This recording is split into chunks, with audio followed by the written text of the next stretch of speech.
Hey, it's Friday. Friday, you've got to get down on Friday. Sorry, that's what we're gonna do. There's no Rebecca Black. She's not here. I'm Adam Kaufman. He's Brendan Glasheen. And by the end of the show, he just might sing some Justin Bieber. But without the crazy, I guess we'll find out. Should have read the script over more carefully before the show. This show is called The Sweat, and while you might be hungry for dinner or ready to get some ice cream, you're definitely hungry for content. So let's welcome in our football crew. Adam Mancuda, host of the All Out Blitz on Phantom Sports. You all know Jeff Ulrich by now. And the Action Network's Anthony Amico. Find him on the Action Network app, iPhone, and Android. Gentlemen, it's good to see you. As we often do, we're going to start with NFL Spin Move, okay? The fantasy spin on today's top stories across the NFL. First up, Lions QB Matt Stafford. He's got some splaining to do, guys, because former teammate Ndamukong Suh, he posted on Instagram, Jared Goff, the best quarterback he's ever had. Analyst Boomer Esiason says that Stafford doesn't show any emotion. It's got to hurt his feelings at least a little bit, I guess, if he has any. Stafford said he doesn't pay much attention to the noise, though. He might be crying privately in the shower. I don't know. He leaves the emotions to the Lions fans. Yeah, well, they're an emotional group. So, Jeff, is Stafford going to answer the critics, at least 25 fantasy points against the Packers this week? Because he's only hit that mark once in 4 starts. I mean, first of all, who cares what Boomer Esiason says? That's just noise, right? Apparently. The other thing is, I mean, Jared Goff's a really good quarterback, so I kind of agree with Ndamukong Suh. But look, Matthew Stafford's completed 77% of his passes the last 2 weeks. He's playing really well. He's going a little bit under the radar. Pretty good matchup against the Packers at home. Detroit's played well after that Week 1 debacle. I'm going to take the over here. I really do think this matchup's going a little bit overlooked. It's got a game total of 50 points. Like I said, Stafford has played well since Week 1. He's going a little bit overlooked. Now he's got a bit of a chip on his shoulder, or at least a reason to have a chip on his shoulder. He's a good value on DraftKings this week, 5,700. I am going to take the over here. Adam, first, congrats on your god Tom Brady having himself a monster fantasy night last night. How about Matthew Stafford, though? Can he replicate that even a little bit? Yeah, well, first, thanks for the shout-out. I mean, that team was fantastic last night. That was really fun to watch. But I'm actually in complete agreement here. And you got to take into consideration who are saying these quotes. First of all, Ndamukong Suh is a complete knucklehead. You got to throw that guy out. and I live in New York and hear Boomer on the radio every single morning. And all at this point he wants to do is make a statement. So him calling out Matt Stafford doesn't do anything for me. And I completely agree. Look at the fact that Kirk Cousins had 37 points against the Packers defense a few weeks ago. Alex Smith put up 17.8. So for me, I definitely think given the weapons that Stafford has, and I'm a little bit worried about this late Marvin Jones injury. He still has Tate, he still has Galladay. I still think he's going to be he's obviously indoors, so he's going to light the Packers up. I think this is a shootout type game, 34-31, somewhere like that. So I definitely think Stafford's going to go over 25 points this week. Anthony, you jumping on the bandwagon? Yeah, I think it's a sweep. I mean, if you look at what Stafford's done against the Packers, their last 6 meetings, he's averaging 26.8 DraftKings points, 100% consistency rating against them, according to Fantasy Lab. So when you factor that in, the fact that the Packers really haven't been that great to start the year against quarterbacks, seems like a pretty good chance that he's going to, dominate them again this weekend. Suh just couldn't help but open his mouth. That whole Rams thing. When does he ever? At least he didn't step on anybody. He just crushed his heart. That's all. Yeah, one of those. All right, go ahead. Yeah, okay. Baltimore defensive coordinator Don Martindale called Browns quarterback Baker Mayfield this generation's Brett Favre or John Elway. Some decent company. Some high praise. Will Mayfield pull up his big boy genes? Favre-like, I get it. Favre-like numbers possibly against the Ravens defense this week and hit 20 DK points for the first time. Let's go to you, Mancuda. No, I don't think so. I think Baker's in a really bad, tough spot here. The Ravens look much improved after the game a few weeks ago against the Bengals, where they just got lit up on Thursday night. I hate Mayfield in this spot, actually. 51% completions last week against the Raiders defense is just atrocious. Only put up 16.8 points in that game. His lack of weapons concern me. I think the Baltimore defense is going to come right after him. Look, I love Mayfield as a leader and the passion he brings to the Browns and obviously the excitement that the entire organization has. But again, if you're really picking Baker Mayfield this week, you're really hoping on a prayer that he's going to answer those prayers for you. So for me, it's going to be well under 20. I would be surprised if it's even over 16 or 17 this week. Anthony, what about yourself? Yeah, I mean, I'm a huge Baker fan, but it's just really hard to see him succeeding in this spot. Baltimore, the best pass defense in the league right now, allowing just 4.7 net yards per attempt. That's without cornerback Jimmy Smith. He's coming back this weekend after serving a 4-game suspension, and he played 20% of his snaps in the slot last year in coverage. So I wouldn't be surprised if he spends a good bit of time this week covering Jarvis Landry. Not really a ton of weapons outside of that, like Adam mentioned. So, it's just really hard to see him succeeding. He's going to have to throw the ball probably in this one. I'd imagine they're playing from behind, but I don't think it's going to end well for him.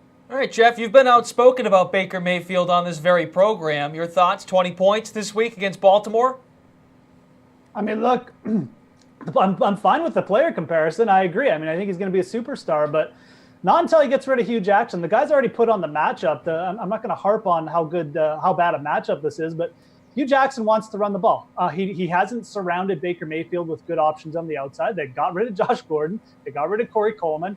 Now they have like a banged up Antonio Callaway and a Jarvis Landry who really, is a good wide receiver, but he's not like a downfield. He runs like a 4.7. So it's just not conducive to big games for Baker Mayfield yet. I think you'll see this explosion once they get rid of Hugh Jackson, please, in 2019. But this matchup, no, I'll take the under for sure. I'll be honest, I thought Jeff was going to say Baker's going to get cooked. I was waiting for the pun. Geez. I was waiting the whole, just He had nothing. a hard time getting that answer out. Well, he gets a little choked up when he has to be critical of Baker Mayfield. It's a very uncomfortable spot for him. I get a little choked up when I have to listen to you guys on a Friday, that's for sure. Nobody made you be here. Richard Sherman is a pretty good corner, at least he used to be anyway. He believes the league's new rules have allowed average QBs to put up Hall of Fame numbers because that's what the league wants. You know what? He's not alone in feeling that way, and he's probably not wrong either. But Sherman's Niners, they got rookie Stanford Josh education. Rosen. Yeah, he's a smart guy. He's very outspoken. He's an intelligent fella. But Josh Rosen's going to be on the other side this weekend. Is he going to prove him right, prove Sherman right, 20 fantasy points? Because he's only topped out at 12 so far, Anthony, and albeit limited action. Yeah, Rosen's making a second start here. I think the offense has looked a lot better. And it's a good matchup. The Niners have been really giving this year to opposing quarterbacks. They're giving up a 6.4 average plus minus in their first 4 games. All that said, I just don't really see a reason for Arizona to let Rosen do a ton in this game. I expect the game to be close. The Cardinals have moved from 5-point underdogs when the game opened to 3.5-point dogs. So I think this is going to be a heavy David Johnson game. I expect this to be, plus or minus 3 probably either way. No real reason to ask a lot from the rookies, so I think it's going to be pretty hard for him to get to 20-plus DK. Jeff, same story, going to be more DJ than J-Row? I'm going to be more, I'm going to take the over here. And Josh Rosen, if you look back last week, he just missed like a 300-yard, multiple touchdown game. He almost hit this mark last week. He had a guy like barely missed getting his feet in for a touchdown, a long touchdown, barely missed another chance. So in a better matchup this week, I'm going to take the over. Josh Rosen looked good. The offense opened up. It does come down to matchup. Richard Sherman's out, and he is right about the league opening the offenses up. the penalties, the way they're calling things, roughing the passer, etc., it opens things up for quarterbacks. Quarterbacks scoring around the league is up, and Josh Rosen's a very capable young quarterback. So I'm going to take the over in this very good matchup for him. You going to be a tiebreaker, Adam? Absolutely. I'm going to go under. Under. And look, I like Josh Rosen. I think he's going to have a really good career. But to me, outside of David Johnson at this point, the Cardinals' weapons aren't anything to write home about. And that's with the Hall of Famer Larry Fitzgerald, who I don't think is 100%.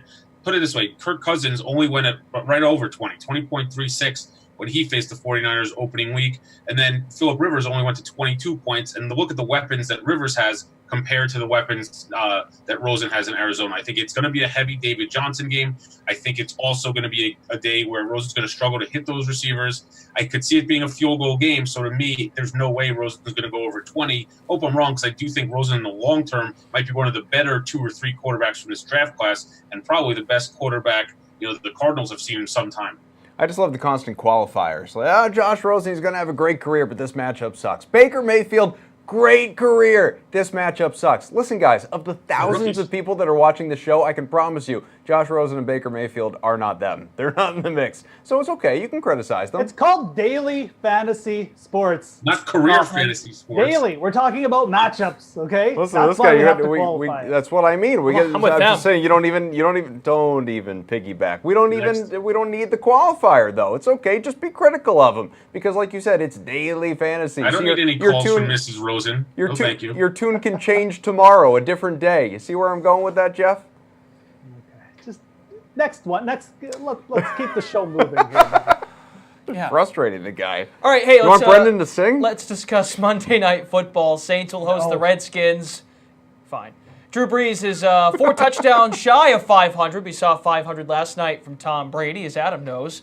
Brees shy of 500, just 4 away. He's also 201 passing yards away from passing Peyton Manning for the NFL's all-time mark. Is he a lock to hit that mark, Jeff, even with Mark Ingram back in the fold? No, Drew Brees is terrible. He's never going to hit this mark. Of course he's going to hit this mark. 200 yards. Like, when did the last time You wanted to Drew move the Brees show threw for along, under for the 200 yards? record. He probably did it a couple times last year, but no, there's like zero chance the Saints aren't going to get him to hit this mark at home, right? I mean, 201 yards, it just, no. I mean, I don't even know what else to say. If he doesn't hit it, I'll be shocked. It's probably because he got injured or something. Still talking, though. I'm not going to talk about the matchup. I'm not even going to talk about Mark Ingram. It's just one of those narrative things where the Saints are at home. This is a huge record, a huge thing. The total he's got to get to is so minimal in the terms of Drew Brees' career. I'd be shocked if he doesn't hit it this Monday. Well, let's go to someone that kind of wants to be here. Anthony. I mean, this is an absolute lock. You just talk about how often this has happened. Like, this basically never happens for Brees. But the total in this game is 52.5. I think we're going to see it continue to rise as the weekend goes on. The over has hit 64% of the time in the Superdome dating back to 2014. This is really the perfect game environment to see Brees passing. I think he's a stone lock to get this on Monday. All right, how about yourself, Adam? Was this question supposed to be about Dak Prescott or Drew Brees? That's my real question. But to be honest with you, to answer Jeff's question, it's happened twice since 2014 that Brees hasn't thrown for 200 yards in a game. Both of them were last season, but in both of those games, they won huge, 48-10, 52-38, where the running game really took over there. So for me, Washington's going to be pretty good against the run. They're going to try to slow the pace down with Peterson, which I don't think is going to work in the Superdome. But again, how can you ever say no against Drew Brees going for 200 yards? Again, since 2014, it's only happened twice. So this is a lock, and I could see him going over 300 this week and probably throwing 2 or 3 touchdowns as well. Twice. Yeah, I mean, this last year. The Saints defense right back to being terrible, right? So. Yeah, could be the shocker of the weekend if he doesn't get over 201. Right, Jeff? Sean Payton will sell out to get this done. I guarantee it. Just like Anthony said, it's a lock. He'll sacrifice the game to get this. That's just the type of guy Sean Payton is. It's not happening. All right, appreciate you guys. We're going to let you go. We'll talk to you again later. I have to end this conversation. We'll talk to you again later on in the show. But first, more me. I caught up with ESPN's Brett Okamoto, pardon me, to preview UFC 229. Easy for me to say, but I know McGregor's back. Fun lightweight event on the way in the Octagon, UFC 229, between Conor McGregor and the softer-spoken Khabib Nurmagomedov. Everyone, of course, compared to McGregor is softer-spoken. Let's break it down. Adam Kaufman here with ESPN's Brett Okamoto. Brett, how's it going? It's going good, Adam. How you doing? Doing well. Now, McGregor, he's 7,800 for those interested in locking him in on DFS. Saturday, first fight since November 2016. It has been a while. Nurmagomedov is 8,400. He's angry. How do you see this fight playing out in terms of pace and style? Well, I think anybody who is, interested in this fight sort of knows what the deal is. I mean, Khabib Nurmagomedov has a very distinct fighting style. He takes guys to the ground, and once he gets on top of those guys do not get up. We never see them again. Their best hope is just to survive until the end of that round, and so they can start on their feet in the next round. And I think that's what's going to happen in this fight. The catch with this fight is that trying to take Conor McGregor down is very dangerous because he has heavy hands. He's a sniper when it comes to, precise striking on the feet. He's obviously very confident. I think confidence and mental warfare play a huge role in this sport, this individual sport. So what you're going to have is Khabib trying to take Conor down, trying to close distance, trying to get a hold of him. And if Conor is able to prevent that from happening and create some space and stay away from him, then it's going to be a fight that he can certainly win. Long UFC layoff for McGregor. Is it reasonable to expect that he's going to be the McGregor of old? Man, what's scary is that I think it could be an even better version of Conor, And I know that that's probably an optimistic take, but you think about it, you got an athlete that is the caliber of Conor McGregor. I truly think he's an elite level athlete just when it comes to athleticism. And the fact that we haven't seen him in 2 years, yeah, that could be construed as a bad thing, or it could be construed as, what has this guy been working on? What is he better than? What is he better at than he was 2 years ago when we last saw him? So in a weird way, I'm actually expecting a better version of Connor. Of course, ring rust is a real deal. It's a real concern. But when you have a guy who has such natural confidence that Connor has, and he performs in big moments, and he did have a boxing match last year. I know we don't really count it as an MMA fight, but that was a combat sporting event. So I anticipate him being the Conor McGregor that we remember, if not a better one. What do you think he could be better at? Probably the wrestling. You know, he's only fought one really tough wrestler who was able to implement his wrestling. I mean, he fought Eddie Alvarez, who's a good wrestler, but he never really tried to wrestle in that fight. He fought Chad Mendes, who is a good wrestler, who took him down easily, but then just gassed out. Chad Mendes took that fight on a few days' notice. He had no cardio. He took Conor down a few times in the first round, but then he was just so tired, Conor knocked him out in the second round. It didn't look like Conor's wrestling was very good back then, but that was, if I'm not mistaken, about 3 years ago. So I anticipate him being more difficult to take down, having more confidence in that area. His striking has always been terrific, and that will remain the case. So how's this fight play out? What's your prediction? Is Khabib going to be left even angrier than he is entering the fight?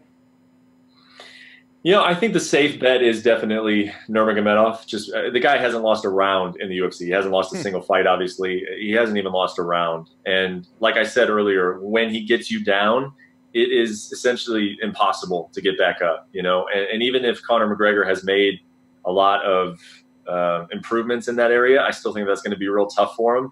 So you're looking at a situation where, can Khabib get him to the ground? Can he get him to the ground kind of early on in the rounds and avoid that striking from McGregor?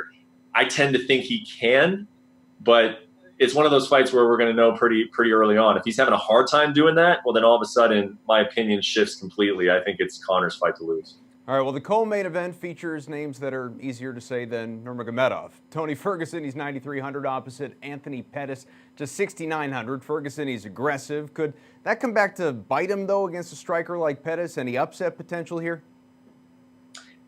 I think there's upset potential just because Anthony Pettis is a terrific fighter. You know, I would not count him out ever. He's a former lightweight champion. I mean, there were times not even all that long ago that we considered this guy one of, you know, maybe the top 5 fighters in the world. And then he ran into some trouble. He lost a few fights. He had some holes in his game exposed. I think he got away from sort of some of the things that he does well. But there's definitely upset potential when you're talking about Anthony Pettis. As far as Tony Ferguson being aggressive, I don't think that's going to hurt him in this fight. In fact, when you're able to be aggressive and push a good striker backwards, that can work to your favor, you know, because then he's always off of his back foot and you're not giving him a chance to set up the strikes that he wants. So I think stylistically, this fight does favor Tony Ferguson. But keep in mind, you know, this guy just had knee surgery 5 months ago. It is amazing that he's even stepping into the cage when he is. I honestly, when Tony Ferguson had knee surgery earlier this year, I thought there was a good chance we wouldn't even see him the rest of 2018, and here he is in October. So he's beat all the estimates in terms of a time frame in which he could come back, but did he rush it? You know, that's something to keep an eye on in this fight. Yeah, that's where I was just going to go. I mean, is he vulnerable? You have to think that Pettis is obviously, he's knowledgeable, he's going in, he's going to be attacking that. Yeah, you would think so. I mean, you couldn't blame him for doing it. If your opponent has a weakness, you go after it. That is the sport that this is. Will it impact Tony? Like I said, it's definitely something to keep an eye on. You know, Tony is just one of those guys. He's a gym rat. I mean, he lives in the gym. So I know that he's done everything to get his body prepared. But, you know, I mean, he's going against, in some ways, science. You know, the doctors told him that he would not be fighting by October, but here he is. So I wouldn't hang my hat on it. I wouldn't rely on it. I wouldn't expect it to happen, but it's certainly a possibility. Is there a fight on the card that's maybe flying under the radar at all, something that could produce a lot of action? Because obviously at DraftKings, people playing contests, they want points. Yeah, so, you know, in terms of DraftKings style and trying to score points with action fights, I do think that there's a potentially high-paced fight in the women's bantamweight division, Aspen Ladd fighting Tanya Evinger. Evinger is kind of a brawler, you know, and she's hard to put away. Aspen Ladd is a real talented prospect. People are high on her, but I don't think she's going to run in and just smash Tanya Evinger. So in that case, you have a back-and-forth fight that I think you're going to get a lot of you're just going to get a lot of strikes being thrown back and forth. So if you're looking for a high-paced fight where there's going to be action, where there's going to be strikes landed, I would consider that one. We need your slate-approved pick, a fighter on the card that's guaranteed a win at UFC 229. Yeah, I mean, I'm going to go with the obvious answer here. His name is Vicente Luque. He is fighting a guy who is he only fought on the Dana White Tuesday Night Contender Series. So technically, this is his first fight in the UFC. Vicente Luque is just a guy that I'm very high on. I think he's very talented. I think he could be even a potential title contender someday. And so when you're facing a UFC newcomer under those circumstances, this is a guy that I'm actually kind of surprised the UFC put this fight together, just because I was expecting a little bit more of a challenge for Luque. So, yeah, if you're looking for just that easy win, one that you can bank on, I think that's a pretty safe bet. All right, he is Brett Okamoto. Everything you need to know, of course, about fighting. If you don't think so, he will fight you, or at least talk to you more about fighting. Thanks, man. Thank you. All right, good stuff from Brett. I guess some nice work out of Kaufman, too. I'm going to blush. He changed his shirt, thankfully. It was earlier. It was not just now. I'm not that quick. You know what's been quick is October baseball. It's here. MLB playoffs are underway. Game 1 wins for the Dodgers and Brewers. I think the Astros are winning right this second as we talk to you right now. Against the Indians, they won. The Astros are up 1-0 in their series. Yay, so we have 3 games to go. Steve Buchanan, Greg Ehrenberg, they are here to help us navigate the best plays on the classic slates. Maybe you're playing Showdown. Whatever you're doing, these guys have the picks. Guys, thanks for stopping by on this Friday night. Always a pleasure. Look at you two studs. Yeah, and Greg. And Okamoto. Can I be the host of the show now? Is this how this works? Yeah, all you need to do is say his name correctly, and boom, you get. Listen, I'll step aside. Always afraid they're going to jump on me first. They jumped on you. Oh, don't be afraid. They're harmless. Plus, they can't touch you. They're so far away. All right, we're going to begin with Showdown picks, guys, because there are a pair of contests tonight. Red Sox home against the Yankees. It's nice to have that rivalry back. Dodgers, they are back at it with the Braves, looking for a 2-0 lead. So, Steve, because you're nicer, which Showdown contest has the most fantasy value, friend?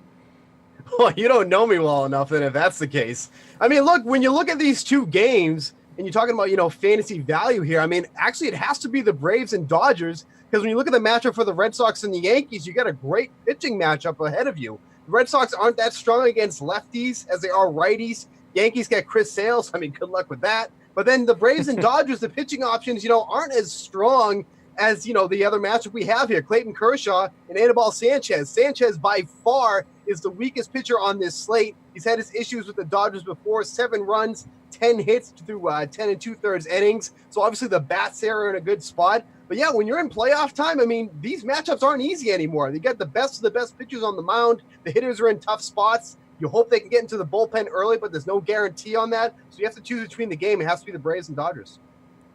Greg's in my head. Okamoto. What do you got, Greg? Yeah, so I'm going to have to disagree with Steve here, and it's mostly because I have huge concerns about Chris Sale heading into the playoffs. We know that he was dealing with a shoulder injury for a lot of towards the end of the season, and if you look at his velocity when he came back, he was throwing 98 miles per hour as his average fastball velocity through most of the summer months, 92 miles per hour in September. The last time he pitched 5 innings, July. And if you look at his last start where he kind of got lit up by the Orioles, he got hit really hard, gave up a bunch of extra base hits, gave up a triple to Trey Mancini, gave up hits to left-handed batters. I think this is a pretty good spot for the Yankees bats because I don't know how good Chris Sale is right now. I don't think he's 100%. Well, the velocity has dropped each of his last 4 starts. Greg is not wrong about that. The average at 92 is not ideal, obviously. But, they're saying whether it's Chris Sale or Alex Cora, you listen to these guys, the change in mechanics, he discovered whatever his issue is. He's not going to have any pitching limitations tonight in terms of count. We'll see. You believe Cora when he says he's 100% for this start? I believe Alex Cora believes he's 100% for this start. Plus, look, he's given up 1 run against the Yankees in 2 starts this year. He's got to have something figured out. But that was when he was healthy. Just once, you want to hear a manager go, no, it's not going to work out for us. I don't think he's good anymore. It's like, of course he's going to say Sale is fine, but I don't think that's the case. Alex, how do you feel going into the game tonight? We're screwed. It's going to be awful. No chance. Stephen Wright's warming up in the 3rd inning. Yeah. All right, we want to get your specific picks for both games. So, speaking of the pitching, how are you going to attack each of these matchups? We've talked about Sale. He will be on the bump tonight. He's only pitched 17 innings. since late July. J.A. Happ, J. Happ, excuse me, different guy. He's been pretty good for the Yankees against, I know, right? J.A. Happ is not good compared to J. Happ. He's been lights out since they've acquired him. So let's start there, Greg. What are your thoughts on the pitching matchup, Boston, New York? Yeah, I feel like Happ spells his name wrong, even though it's only a 2-letter name. Whose name is J.A. and it's pronounced J. You know, so it is the same guy. No, it's the same. Did you not know that? No, the way you spelled it, I was like, is this a different guy? One, write your own script. Two, yes, it's the exact same guy. It's just he writes J.A. The former Philly, the former Blue Jay. Yeah, okay. Great. You know his history. Read his Wikipedia, Lefty. but he pronounces it J, as in just like J. That's Jason, stupid. Jacob, Jake. Yeah, it's just J. I wouldn't play him tonight. R.A. Dickey was R.A. He wasn't Ray Dickey. You imagine Mets knuckleballer Ray Dickey. Anyway. You're like Will Ferrell and Anchorman. You just read whatever's on the teleprompter. There's no real thought that goes into it. Just put whatever thing on there. You're happy they're going after you now. Yeah. All right. So here's the deal. For the Yankees-Red Sox game, I'm concerned about Happ because the matchup is pretty difficult going into Boston. The Red Sox, one of the best offenses in baseball. And then I've said my concerns with Chris Sale, the decreased velocity, also obviously very difficult matchup for him against the Yankees. So for the pitching here, I'm kind of looking at the relievers. The Red Sox don't have a great bullpen, so I'm kind of forced to look at the Yankees bullpen. And I think Chad Green is somebody who's capable of pitching multiple innings. He didn't pitch in the play-in game, so the wild card game. So that gives him probably more chance to get into the game. And then I also think Dellin Betances is probably the best reliever in the Yankees bullpen outside of Aroldis Chapman. So I think he makes a ton of sense also. Those are the two pitching options that I like from this game. Steve, you have been curiously quiet and you haven't jumped down my throat. So please chime in.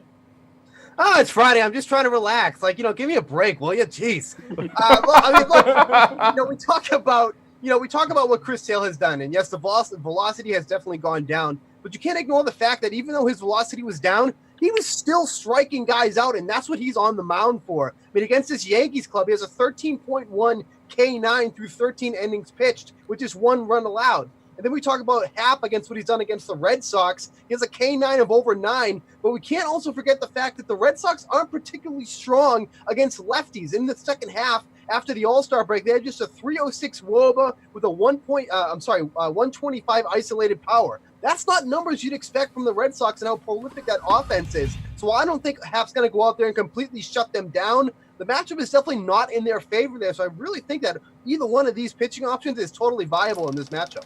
Happ has a sub-2 ERA against the Red Sox the last 2 years. He has a owned sub-2 name, too. Yeah. Subpar, maybe. Subpar. Yeah, look, Ray Dickey over here. All right, Clayton Kershaw and Anibal Sanchez, they're going to square off later tonight, guys, in L.A. Can Kershaw be trusted? I mean, what's the play here? What do you think, Steve?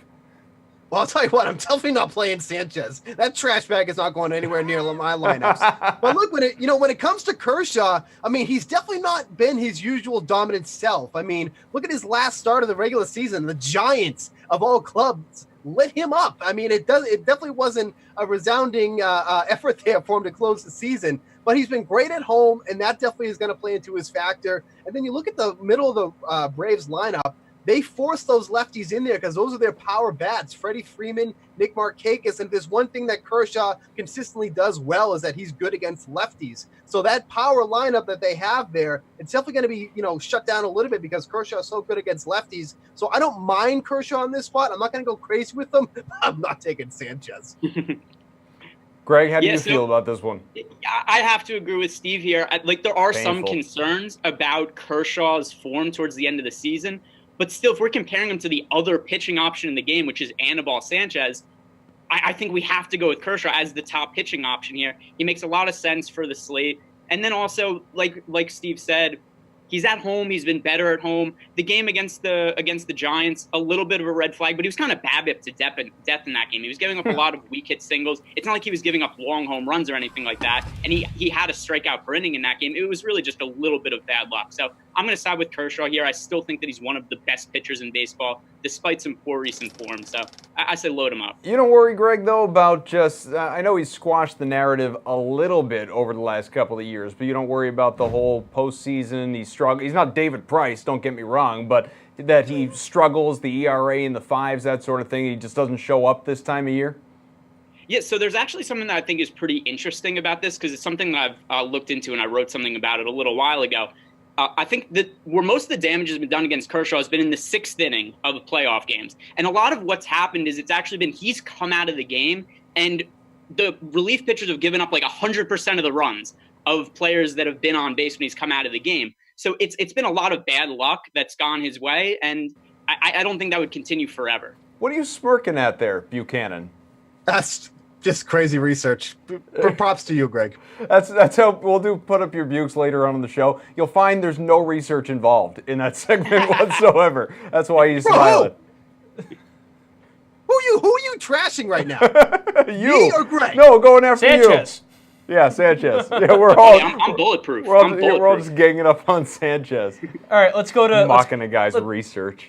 Let's go to bats in this game, guys. Braves, Dodgers. If you like Kershaw, are you loading up on a Dodgers bat, or is there a Braves bat that could do well against Clayton? Steve. Yeah, I mean, there's definitely some options here. I mean, Jock Peterson right at the top there. I mean, despite being at home at Dodger Stadium, that's been the place where he's been hitting his home runs against right-handed pitching here. 345 WOBA with a 284 isolated power, 12 home runs on the year. I don't think Sanchez is going to do well here, but Peterson in that leadoff spot should get at least 2 cracks at him if he, ends up, just whatever he does on the mound there. I don't even know have a good word to describe it that's family friendly. So I mean, whatever whatever Peterson can do there, he's a home run threat. He's a lefty, and Sanchez has trouble with that. So I like Peterson a lot in this game. How about you, Greg?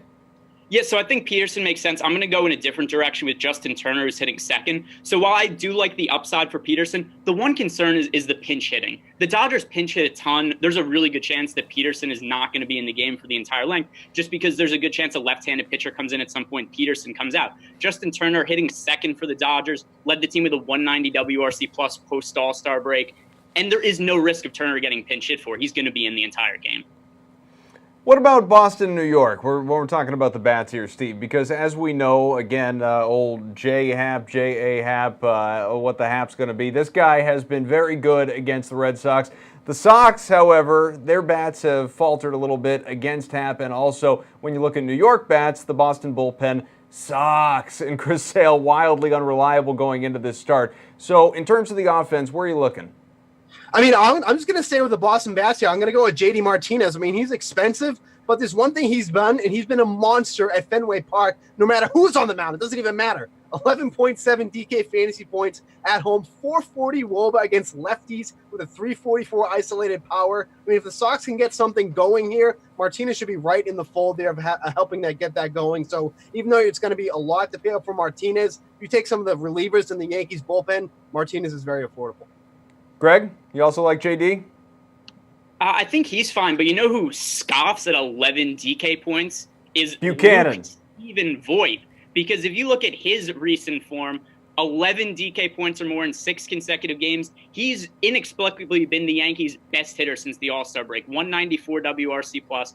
Nobody's been able to get out Voigt, and he's still not all that expensive. So if you consider where he is in the Yankees lineup, hitting 5th, only 7,300 in showdown, I think he makes a lot of sense. And once again, like I said the other night when we were talking about the games and previewing them, I think that he could get overlooked because there's so many bigger names in the Yankees batting order. And Luke Voigt is maybe just as good a hitter as all of them right now. He pronounced his name right? Luke Voigt? Luke Voigt? Yeah, okay. Yeah. Correct. Mm-hmm. Okay. Yeah. Hey, guys, really quick. Any value plays in this matchup? Any of the matchups tonight that you like? I mean, there's a nice BVP play we'll talk about later and put up your books. But, Dellin Betances at 2,800 for the Yankees. I mean, what a hell of a value play there. Only pitched 5 2/3 against the Red Sox, but he struck out 9 in that span. If they need a big strikeout tonight, that's going to be the guy they go to. So take a look at him, 2,800. Yeah, I had Betances written here in my notes, so I'm going to add in somebody else because I don't want to agree with Steve. That feels yucky. I'm going to go with Chad Green here. And one of the reasons I like Chad Green is just because he, like I said before, he didn't pitch in the other game. So I think that he's very likely to come in. The Yankees are going to want to get him work. He's capable of going 2 or 3 innings. Also, somebody strikes out over a hitter per inning, a lot of upside in Chad Green. I think both him and Betances make a ton of sense to save salary with. I need a Buchanan eye roll gif like I need air to breathe. I really do. Need You have a that lot happen. to choose from. There's a lot of material to go back and get a good one. I know. We'll dive deep. All right, guys. We'll check in with you again a little bit. We're going to move back to football, though, because Adam Levitan and the rest of the DFS Edge crew, they're around, and they've got their conviction plays. I'll take the easy way out. I think is Christian McCaffrey. And when you are at home in a good matchup, one of the best pass-catching running backs we've ever seen in the NFL on a full PPR site, and you play 90-95% of these snaps for your team, it's just really hard to fail. So to me, Christian McCaffrey at 8K stands out as an awesome play, and he will be my conviction play. Yeah, I love that call. I'll leave Marvin Jones for you, Al. I think Marvin Jones is definitely one of mine, but I'll leave it since you. I love Pete picking my conviction play. I'll leave him. I'm just gonna leave him for you. We didn't even talk about our conviction plays, but I want to take him, but I'll leave him. I'm gonna go with Melvin Gordon here as my conviction play. I think that he just really stands out. His passing game usage is incredible as well. Oakland's just playing pitiful defense, and I think the Chargers are going to have their way here, and I think Melvin Gordon is about as safe a play as you will find on the slate. I think you want to prioritize getting Melvin Gordon and Christian McCaffrey in your lineups. I like Melvin Gordon as my conviction play this week. I think that that's fair. I, too, will pass on Marvin Jones Jr. as my conviction play. I like him a lot. No. Yeah, no, you do not get to pick my conviction play. All right. Let's retroactively, I'm changing my conviction play to Marvin Jones. I'm going to go with Team Jam him in, and I'm going to complete it. But I am shocked and appalled that I'm not going to do it with David Johnson at the price that he's at this week, and he is not going to be my conviction play, though I like him a lot. I have no conviction in the Cardinals coaching staff. So my conviction play is going to be James Conner. With Le'Veon Bell coming back in a few weeks, James Conner in this situation, at home, favored, highest team total on the week, and cheaper than both Christian McCaffrey and Melvin Gordon III, becomes my conviction play. He's almost right now, with Lev Bell coming back after their bye week, kind of like the rental car in that episode of Seinfeld. Do you want the insurance on James Conner? Yes, because I'm going to run him into the ground against an Atlanta Falcons defense that is allowing catches in heaps to opposing running backs. I think 6 catches is in play for him. That's essentially a touchdown in full PPR. I think he gets himself into the end zone, 100 total yards from scrimmage, plus a bunch of catches. James Conner, my conviction play. Thanks to Levy and his oversized hat. Aren't we all, Brendan, just always a little curious about what goes into decisions to play or not play injured guys during the NFL season? I am. Bugs us from time to time, but these guys, it's their lives, it's their livelihood. They don't make a lot of guaranteed dollars, so it's understandable. But we try to make money off of it. And earlier this afternoon, Brendan here, this guy, he caught up with a medical expert to find out. Welcome back to The Sweat. Dr. Riley Williams is now joining us. Riley's resume includes work with the Brooklyn Nets, Team USA basketball, as well as the New York Red Bulls. You can find him on Twitter at RileyWilliamsMD. Doc, thanks for coming on. We appreciate your time. We see several players in the NFL appear on the injury report each week. It makes fantasy users go crazy. And some of the guys still play. Tom Brady, he's been on the New England Patriots injury report year after year. Not this year, but in years past with a shoulder injury, he ends up playing. Julio Jones, he's constantly limited during the week, then he plays every week. And then some guys like Leonard Fournette, they seem to be constantly injured and then they miss some time. Here's what we're getting at here. How much does an athlete's training regimen and pain threshold impact their ability to fight through injuries?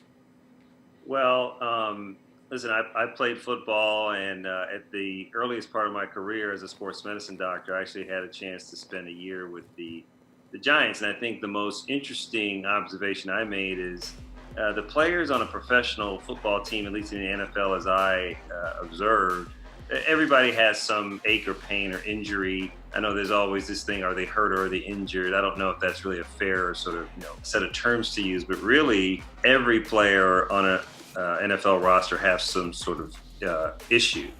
What were some of the, just to your point there, you mentioned you were with the Giants for a year. What were some of your relationships as far as communication with the players? What was some of that dialogue like when you were trying to figure out on your own end personally where a guy stood for a game or a game coming up in the week? Well, that year I was really the assistant physician. Dr. Russ Warren, who's a very kind of renowned sports medicine surgeon, was the head guy. And what I took away from his interactions with the players was he was really a pure agent, meaning he was viewed in my eyes by the players as a legitimate diagnostic source, and he would try to give them some color as to the severity, nature, and prognosis as to what they had going on and what he thought. Hey, let's get into some banged-up players for Week 5. Vikings are taking on the Philadelphia Eagles. They have running back Dalvin Cook, who is questionable this week, dealing with a hamstring injury. He missed Week 3 with the same injury. He comes out in Week 4, plays against the Rams on Thursday night on a pitch count. When you're dealing with a nagging injury, would rest have been better for Cook last week to get ready for a Week 5 game against the Eagles? Yeah, I'm a really as I get older, I've been in practice about 21 years, been taking care of professional teams 16. The hamstring injury is, to me, one of the scariest injuries, mainly because it's almost impossible to predict how long a player is going to be there. Things such as grade, the severity of the injury, the repetitive nature thereof that can play into a readiness to play. I certainly would think that a week to 2 weeks is on the very short side. What I would suggest is maybe what they were describing as an injury is really more like a pull or a sense of tightness as opposed to a diagnosable strain, and which is why he was available. So if that is indeed the case, I wouldn't be surprised if he did play this week. Now we'll see if Cook can bounce back against Philadelphia. Here's another controversial situation with the running back. Bengals' Joe Mixon. He's been dealing with knee issues. He has been cleared to play. We found that out earlier this afternoon. He will play Sunday against the Dolphins. Gio Bernard, for those of you wondering, he is expected to miss 2 to 4 weeks with an MCL sprain. So it's Joe Mixon's job for the week, it seems like. Now, he had arthroscopic surgery after injuring the knee in Week 2. How surprising is it that he's already ready to go just 2 weeks later? And then a follow-up question to that, how high are the chances of a possible re-injury? Yeah. Well, not surprised. That has been, at least over the past 5 or 6 years, the pattern in the NFL. I think they've had some of the most quick return to plays after such knee arthroscopies. Not common, though, to have a re-tear of meniscus or generating more loose bodies. My biggest concern in that short return to play would be, maybe getting some post-operative swelling or irritation in the knee joint in general as a result of playing. But most of the medical team staffs that I know that are affiliated with these NFL teams are pretty up on that issue. And if he's cleared to play, I would think it should be reasonably durable. All right, Dr. Riley Williams. Hey, you might not be working in the NFL right now, but you gave us some insight there. Thank you very much for your time, and hopefully we hear good news for both Dalvin Cook and Joe Mixon. Excellent. A lot of great information there. Nicely done. Thanks. Good to meet the doctor. Yeah, First time chatting with him, right? Yeah, and he's going to be pretty busy. Brooklyn Nets season starting up, Team USA responsibilities every once in a while, and he's got the New York Red Bulls as well. Not bad. Well, we're glad he was able to fit us in. Hopefully we'll talk to him more again. Dr. Riley Williams, if you weren't paying attention, but NBA season, regular season is going to get going. He's, as you said, going to be very busy. Our football panel is back here on The Sweat. Adam Mancuda, the host of the All Out Blitz, which can be found on Phantom Sports on NFL Sundays. Our buddy Jeff Ulrich of DKLIVE, and of course Action Network's Anthony Amico. Reminder, you can find that app, Action Network, on the iPhone, on the Android, or really wherever you find apps. They're there for you. Guys, game of over-under, top price edition, all right? Looks pretty. QBs on the Week 5 main slate. Ben Roethlisberger, most expensive at the position, $6,900 against the Falcons. A lot of coin. Over-under, 30 DK fantasy points for old Big Ben. He's gotten there once so far this season. What do you say, Jeff? Yeah, I'm going to have to take the under here. I know there's a lot of hype about this game. It's got a game total that's been climbing all week. It's up to like 58.5 right now. You got Big Ben at home, the home narrative for Ben Roethlisberger, where he's performed so much better over his career, but I'm still taking the under. If you look back to Week 1 when James Conner got rolling, Ben had one of his poorer output games of the season. He was kind of saved it by overtime there, but the Steelers have talked up getting James Conner more work. You look at the Atlanta Falcons, and they they're just not good at covering the running back position. I think James Conner is in a better position to have a bigger game, and that will cut into Bed's output enough that it'll keep him under 30 fantasy points. Now, he could still at 25 fantasy points and be good, but at 6,900, you're kind of looking for that big game. So I'm taking the under here. It's a big ask anyways, but I do think the under is the right play. Adam, what's your view of Roethlisberger against the Falcons? I think he's going to go over myself. I think he's going to go over that 30 number. I think they could get Connor more involved by throwing the ball to him out of the backfield. You see what Alvin Kamara did to the Falcons a few weeks ago. When you take into consideration just the amount of points that the Falcons have given up for fantasy, Andy Dalton was at 28. We had Drew Brees at 43, and Cam Newton had 31. In the 2 games that Roethlisberger's played this year that ended up being shootouts, he was at 28 points and 42 points. So for me, he's got the best weapons to go against this guy outside of needing Le'Veon Bell in there. So for me, I think Roethlisberger, if I could pronounce it right, he's going to go over 30 this week. All right, we got a split right now, Anthony. Yeah, I mean, I'm going with the over here. I mean, to get back to what Jeff was saying, like, they want to get James Conner going, but the way that you beat this defense is definitely by throwing your running backs the ball, utilizing them in the passing game. I certainly think they'll get James Conner to do that. I mean, been at home since 2014, averaging a 7.16 plus minus according to Fantasy Labs. Average points scored 26.4. So really only asking to be a little bit better than average in this spot. And again, highest total of the year. Falcon defense is down their top 2 safeties. I love Roethlisberger this weekend. I think he's going to smash. Take that, Ulrich. 0 for 2. Everyone's ganging up on old Jeff this week. You know what? Hey, let's go to Jeff on this topic. Todd Gurley, the head of the running back class, he's 9,400 at the Seahawks on Sunday. 28 points over under, Jeff. I'm going to go under here too. Negative. Again, it's just a matchup thing. I mean, Seattle's been pretty good at limiting opposing running backs. They also have, the revenge factor. And Todd Gurley absolutely embarrassed this team last year in Seattle. And I think they're going to be more primed to stop him. It doesn't mean that I think Seattle's going to win this game because I think the Rams will just throw for 400 yards. But I do think they could limit Todd Gurley a little bit. Again, it is the strength of their defense, stopping opposing running backs. They are weaker in the secondary this year. So I'm going to say under just based mainly on the matchup. Again, nothing against Todd Gurley, but I'll take the under on 28 this week. Who booed Jeff? Let's go there. Was that Adam who booed him? No, that was me. We both booed him. We both booed him. Oh. Well, we know where you guys are going to fall on this one. Let's go to the booer first. Anthony. Yeah, I mean, I'm going to go over. You know why Todd Gurley embarrassed them last year? Because they stink. They can't play any defense right now. Since the start of 2017, the Rams have been favored by 5 or more 8 times. Gurley is averaging over 29 DraftKings points in those contests. Average plus minus of 8.1. Rams are 7.5-point favorites here. Gurley has 6 touchdowns already in 4 games. I mean, I think he's just going to absolutely roll. A lot of these points that the Rams score obviously go through Gurley, not just on the ground, but in the passing game. So I'm going over. All right, Adam, what do you say? Jeff, it's Friday. You got to live a little. I mean, come on, go over something here. Come on. Here's the point. Last year you talked about how he roasted the Seahawks. Yeah, he had 152 yards rushing, 3 touchdowns on the ground, and another one out of the backfield. So they could throw for 400 yards, but they'll also probably get over 100 on the ground. Yeah. And then a couple of scores for him. Got to remember this: 2 games this year over 28 points for Gurley. The other 2 were 25 and 26. So what is he? A couple yards difference there. I think Gurley's going to go over this number. He's the best running back on the slate for me this week again because again he does it all, and he's in the best one of the top 2 offenses in the league. So. Unlike Jeff, I'm going to live a little, and I'm going over. Man. I'm just trying to be real here. These are huge point totals, 28, 30. How many points are they going to score? 400 points to win a GPP this week on DraftKings, I guess. I don't know. 2 dudes sitting here booing you, Jeff, and I don't even know. I think I know what finger Earl Thomas would give you. He's not a big Seahawks fan either. Earl Thomas would be a fan of him if he thinks Gurley's going to be under 30 points. No, because he doesn't like Seattle. Oh. I don't want to walk it back and explain the whole joke to you. It's his teammates. No, I don't think he does. Didn't you see it?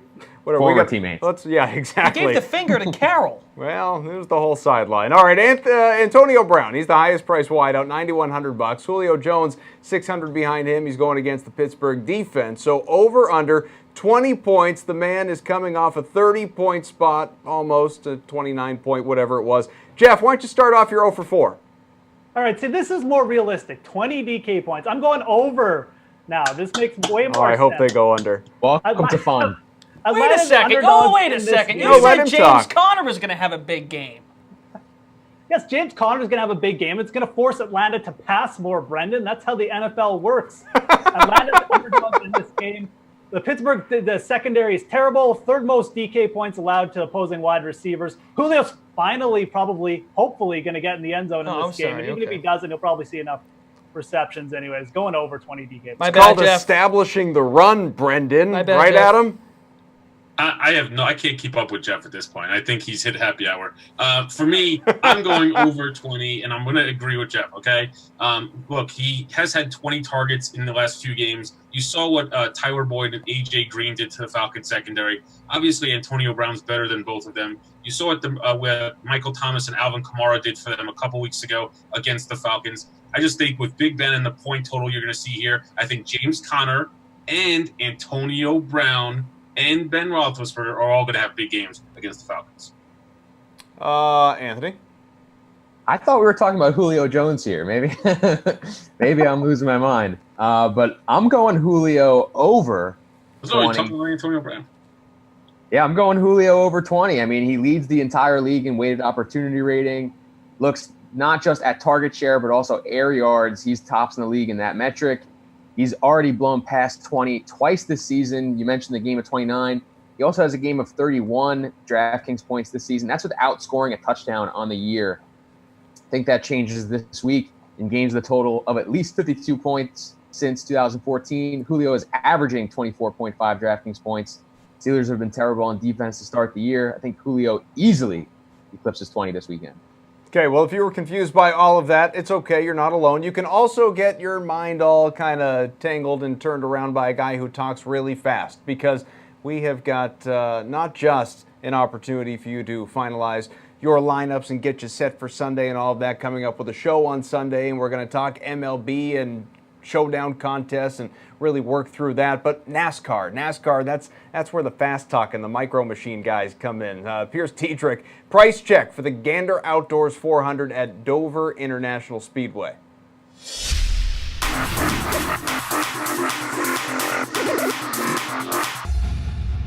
Welcome to Price Check. I'm Pierce Diedrich. Let's look at the salaries for Dover. Whose salary jumped up this week? Eric Jones, $7,400 up to $8,700. He has an Xfinity Dover win, but this isn't the Xfinity Series. He's never earned a top 10 at the Cup level at Dover. Brad Keselowski, $9,800 up to $10,700. Last week he drove straight into a wall. This isn't N64 Mario Kart. That glitch does not work in real life. Ryan Newman, $7,300 up to $7,800. He's got 8 top 15s in his last 10 races. Jinx mode engaged, DNF guaranteed. Whose salary dropped this week? AJ Allmendinger, $7,700 down to $6,500. We've been through this before. After a road race, his price drops because his car is terrible. Chase Elliott, $10,500 down to $9,900. He's only got 5 Dover races, but in those 5 races, he has the best average finish in NASCAR. Michael McDowell, $6,100 down to $5,600. Not a road race, not that interested. Maybe if he starts around 30th. Favorite play of the week, Kyle Larson, $10,200. Last fall at Dover, he led 137 laps. In the spring 2017 Dover race, he led 241 laps. Kyle Busch, $11,800. Dover is a big Bristol. He's a legend at Bristol. Across the 3 series, he has 12 Dover wins. All right, guys, check out the DK playbook for your DFS information and needs. If you've got NASCAR questions, hit me up on Twitter at @RaceForThePrize. I'm Pierce Diedrich. Catch me on DK Live. Thank you very much, Pierce. You know, I never do know how the man talks so quickly. It's always impressive. Anyhow, baseball guys, they are back. They're slower spoken, more deliberate in their names. Steve Buchanan and Greg Ehrenberg. Plus, you know, it's a fun segment. At least one person thinks so. It's called Put Up Your Bukes. I love the way that thing looks. I really do. I tease Bukes, but I love it. He knows it. He looks that good. Yeah, he's definitely in that kind of shape. All right. I am. The animation. No, that they took. I sent him a photo for that to do a prototype image. Okay. All right, so we're gonna start. I'm gonna start here with Please. Steve Pierce for 16 DK fantasy points. Mm-hmm. You know, if the Red Sox got Steve Pierce for one particular game, Dave Dombrowski said we need him for Game 1 of the ALDS because Pierce against Happ, 6 quote? home runs, 16 RBI for his half and 32 at bats. Not to mention what he's done against lefties. BVP. 407 WOBA with a 255 isolated power. I will say, and I'm probably going to steal some thunder from Greg here, I am worried about him getting pinch hit later in the game. I feel like he's a prime candidate. Once they get the lefty out of there, Mitch Moreland will probably come in there. But doesn't matter. He's probably going to hit 2 home runs in the 2 at-bats he has anyways. So what's the big deal? Moreland has like stunk lately, right, for the Red Sox? Yeah, lately, like the whole second half. His batting average is bad. Greg, tell him why he's crazy. Yeah, Steve really did take my thunder. He hit on it. Steve Pearce gets pinch hit for all the time. And that's why if you look at his last 16 games, he's hit 16 DK points in one of them. So it's really hard for me to expect him to score 16 DK fantasy points when we've already pointed out that the Yankees have a pretty solid pitcher on the hill in J Happ. So if you look at the Yankees tonight, great bullpen and a mostly right-handed bullpen, which means we're probably going to see Pearce only get maybe 2 plate appearances before he comes out of the game. He's going to have to hit a home run to hit that mark. What's wrong with that? Yeah, I mean, it would be lovely. Okay, Steve Pearce fan, Steve Buchanan. Who's your second guy? Yeah, let's go with Ozzy Albies here. You need 4,000. It's not a bad price for him. And we know what's a strong matchup for him. He's facing Clayton Kershaw, which obviously isn't the best matchup overall, but Albies has been his best against lefties. 382 WOBA, 212 isolated power with 8 of his 24 home runs on the year. Kershaw's also coming off a month that saw him allow 6 of his 17 home runs on the year. So it's not like he isn't prone to giving up the home runs. He certainly is, especially this season. Like I said, 17 on the year. So I think Albies at 4K could be a pretty good value play at second base. And like I said, lefty matchup, that's been his best all season long. Yeah, so when Albies was doing most of his damage? At the beginning of the season. And you know why that happens a lot with young hitters? We see young hitters come into baseball, they're top prospects, they get called up, they do really well when they're first thrown into the fire, but then pitchers kind of start to figure them out. They know what the deal is with them. And if you look at Albies since the All-Star break, 67 WRC plus. He's been a replacement level player. Only 4 homers since the All-Star break, 5 stolen bases. I just don't see the upside here. I think pitchers know how to get him out now. Well, a disrespectful yawn from Buchanan. Is he awake? Steve? I guess so. Yeah, I'm here. Drowsy Bukes. We're gonna go to. I mean, that was a great rebuttal, Greg. I guess. So let's go to Luke Voigt for the next one here. Obviously, if you fight this one, then you're a total fraud because you're just saying how you liked it a little while ago. So good luck taking this one. I mean, I think ownership here is in play here because you can't really project anything crazy for him against Chris Sale. I mean, nonetheless, he's been getting it done for the Yankees somehow, some way with his, 2 button-up shirt or whatever, how many buttons he does there. But he's been smashing lefties to the tune of 484 WOBA, 440 isolated power, which is insane. 8 of his 17 hits versus lefties have gone for extra bases. 7 of those are home runs. Batting 5th tonight, so that doesn't hurt either, only 4,200. I mean, look at this. Somebody I'm going to put up against Sale. Voigt's probably the guy, and Greg's just going to agree because he was, all about him earlier. So let's hear about how much you love him. Go ahead. All right, so here's where I'm going to disagree. You didn't project Luke Voigt for enough fantasy points. Oh! You have a higher projection for him. He's been the Yankees' best hitter, like I said before, since the All-Star break. There's a sweat-o-meter. WRC plus. I love Voigt tonight. Hottest take of the day. Bukes, you kind of look like Luke Voigt. I don't know about the wardrobe criticism. I mean, I can keep unbuttoning if you really want. No.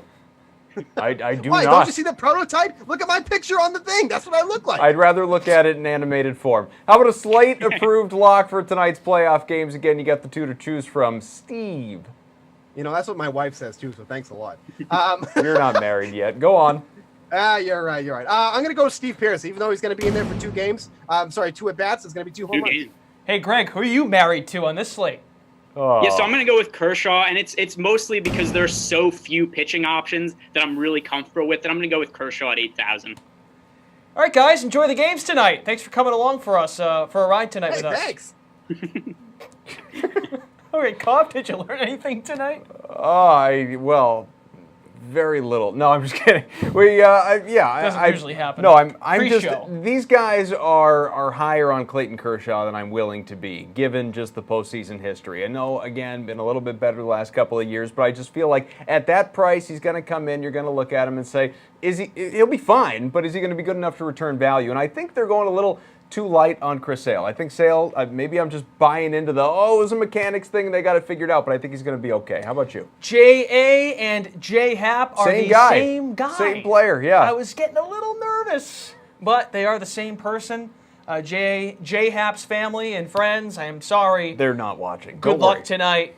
But yeah, sorry. All right. I thought he was a different guy for a second. Another fun Friday in the books. We hope you enjoyed the sweat and stayed dry in the process. Feel free to go back, review anything that you may have missed on our Facebook Live, Twitter, YouTube pages. All of it shows are posted Sunday through Friday during the football season. Sunday morning, 90 minutes of analysis leading into kickoff. Do not miss it. Mike Francesa will be on the show too.